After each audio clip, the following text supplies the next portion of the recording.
Баҳром Ҷалилов соҳибкор аз Ҷумҳурии ҳамсояи Ӯзбекистон аст ва яке аз иштирокчиёни форуми имкониятҳои тиҷорату сармоягузорӣ ва дурнамои рушди ҳамкориҳо дар шаҳри Хуҷанд мебошад. Иброз мекунад, ки форуми мазкур барои рушди ҳамкорӣ байни давлатҳо мусоидат мекунад. Вчера мы приехали в Хуҷанд, чтобы участвовать в буст-проекте.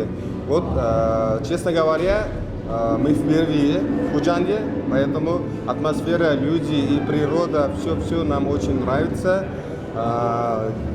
Мы не думали, что Хуҷанд так красив, и люди здесь очень замечательные. Сюда мы приехали из Ферганы с бизнесменами разных областей. Есть и айтишники, есть и другие сферы бизнесмены. Они сюда приехали, чтобы познакомиться с друг другом близко и укрепить и улучшить отношения сотрудничества по бизнесу между Узбекистаном и Таджикистаном.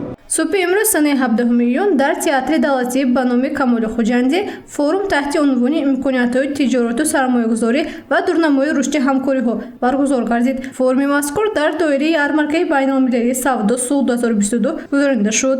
Дар он зиёда аз 400 нафар соҳибкорони ватаниву хориҷӣ иштирок намуданд. Баргузории ярмаркаи савдо таҳти унвони суғ ҳамчун анъана гардааст. Соли ҷорӣ мо форуми ҳаштумро баргузор карда истодем. Агар солҳои қаблӣ ба иқтисодиёти вилоят тақрибан $250 миллион сармоягузорӣ ворид карда шавад, то ин нишондиҳанда дар ҷанбаҳси соли 2021 қариб $400 миллион ва дар ҷанбаҳси семоҳии аввали соли ҷорӣ бошад, ки тақрибан $120 миллион ташкил дод. Форум бо мақсади баланд бардоштани нерӯи содиротӣ ба роҳ мондани ҳамкориҳои судманд бо давлатҳои хориҷии дуру наздик, ҷалби сармоя ва воридсозии технологияи нав ташкил карда шуд.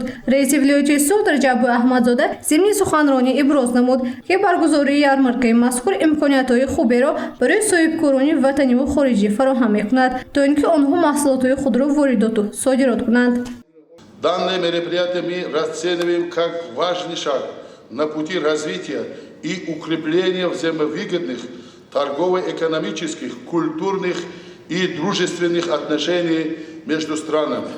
Во все время торговля и экономика считалась теми сферами деятельности, в которых дружественные и доброжелательные страны могли заложить и укрепить прочный фундамент своих связей в различных направлениях жизни. Постоянный мониторинг этого процесса позволит совместить взаимные интересы, создать благоприятные условия для сотрудничества между странами для достижения совместных целей их народов, общего развития и обеспечения достойной жизни. Дар форуми имкониятҳои тиҷорату сармоягузорӣ ва дурнамои рушди ҳамкориҳо соҳибкорони ватаниву хориҷӣ аз кишварҳои Федератсияи Русия, Ӯзбекистон, Озарбойҷон, Туркия, Беларусия, Арабистони Саудӣ, Эрон ва ғайраҳо иштирок намуданд.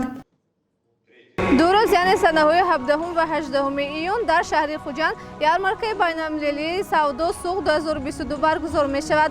Дар он соҳибкорону намояндагони кишварҳои хориҷӣ иштирок мекунанд. гузориши Меҳрангези Абдуаҳад ва Наимҷон Аюбов барои барномаи иттилоотии Хабар.